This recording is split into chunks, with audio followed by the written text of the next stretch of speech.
iyo ushaka kumenya u Rwanda urarusura.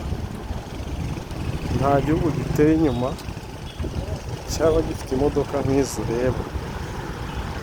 Urabona ko imihanda tugiye kubaka indi,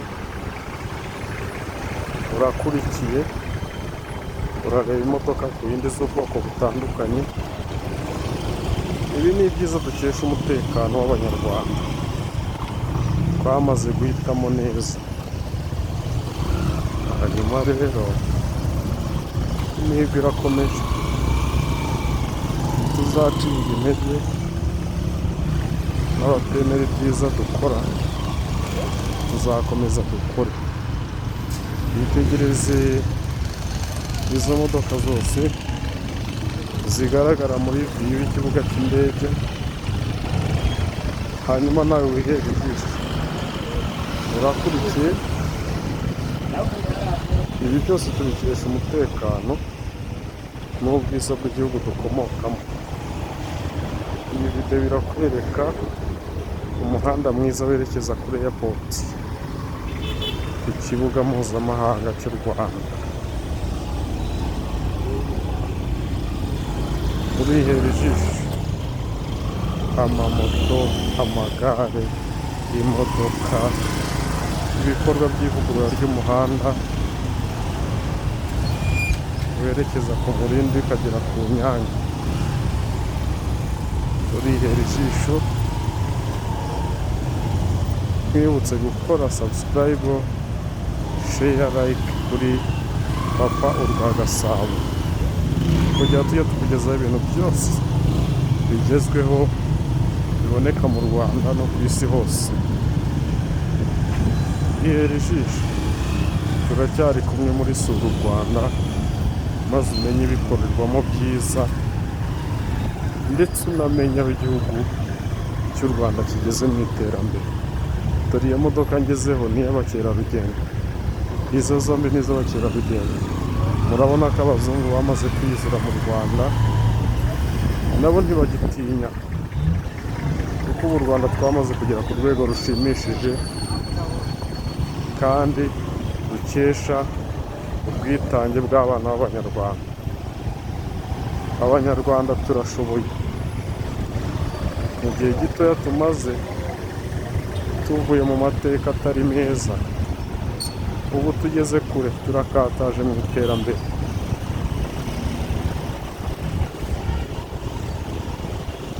Turakataje.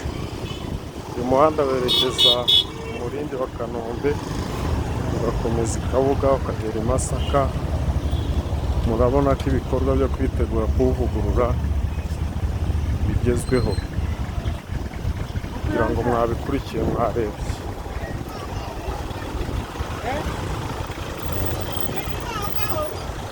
Yego murakurikiye, ko ni ubwiza dukesha amahoro y'igihugu cyacu, kugira ngo mwabonye urukurikirane rw'ibinyabiziga Abanyarwanda bafite. Ntabwo ibinyabiziga byagenda mu gihugu kidafite umutekano, bigenda ahantu heza.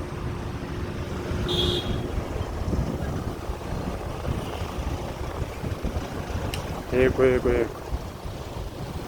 twese dukomeze dutemberane, dukomeze mukurikire. Nabibonye, aha niho u Rwanda rugeze. Ubu turimo twerekeza ku kibuga cy'indege.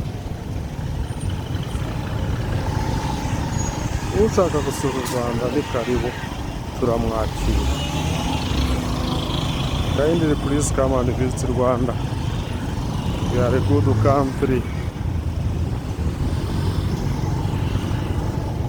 We are a good country, and we are ready to receive every person who wants to visit Rwanda, to see our tourism.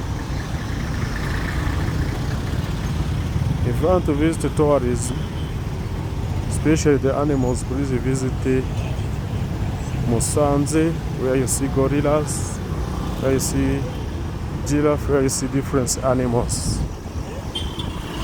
And you visit special hills. Come where you are, please, please, please. This is a view of airports.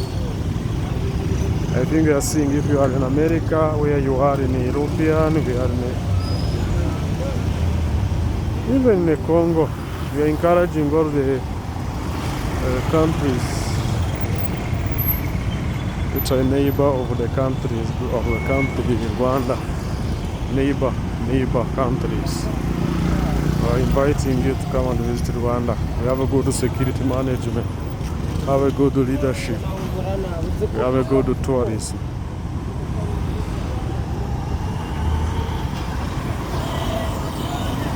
Please follow everything via papa-UrwagasaboTV channel. We want to see the news in our country, where you get news information, you get new information for development, economics, and achievement of our country, Rwanda. Thank you for watching